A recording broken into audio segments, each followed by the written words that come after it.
வணக்கம். இன்னைக்கு நம்ம பார்க்க போற ரெசிபி கோதுமை மாவு கேக். கோதுமை மாவையும் வெல்லத்தையும் வச்சு எப்படி சூப்பரா ஒரு கேக் பண்ணலான்னு இன்னைக்கு நம்ம பார்க்கலாம்.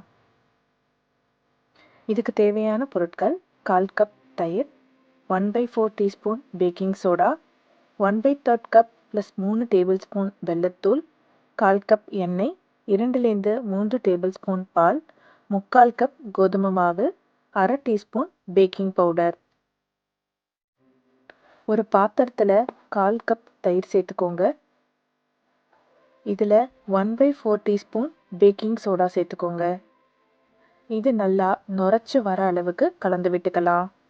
நம்ம கேக் சாஃப்டாக வரத்துக்கு இந்த ஸ்டெப் ரொம்ப முக்கியமானது.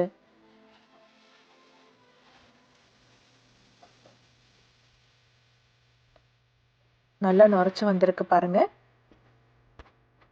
இந்த ஸ்டேஜில் 1/3 கப் + 3 டேபிள் ஸ்பூன் அளவுக்கு வெல்லத்தூள் சேர்த்துக்கலாம்.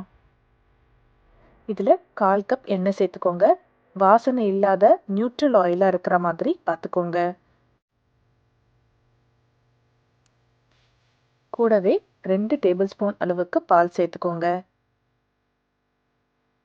நல்லா வெல்லம் கரையிற அளவுக்கு இதை நல்லா மிக்ஸ் பண்ணிக்கலாம். இதில் இப்போ நம்ம ட்ரை இன்க்ரீடியன்ட்ஸை சேர்த்துக்கலாம். 3/4 கப் கோதுமை மாவையும்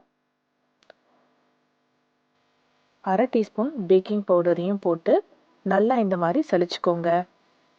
மாவில் ஏதாவது சின்ன சின்ன கட்டிகள் இருந்ததுன்னா அது எல்லாத்தையும் இந்த ஸ்டெப் எடுத்துரும். இதில் வாசனைக்காக நான் 1/2 டீஸ்பூன் ஏலக்காய் தூள் சேர்த்துருக்கேன். நீங்கள் வேணும்னா வெண்ணிலா எசன்ஸ் கூட சேர்த்துக்கலாம்.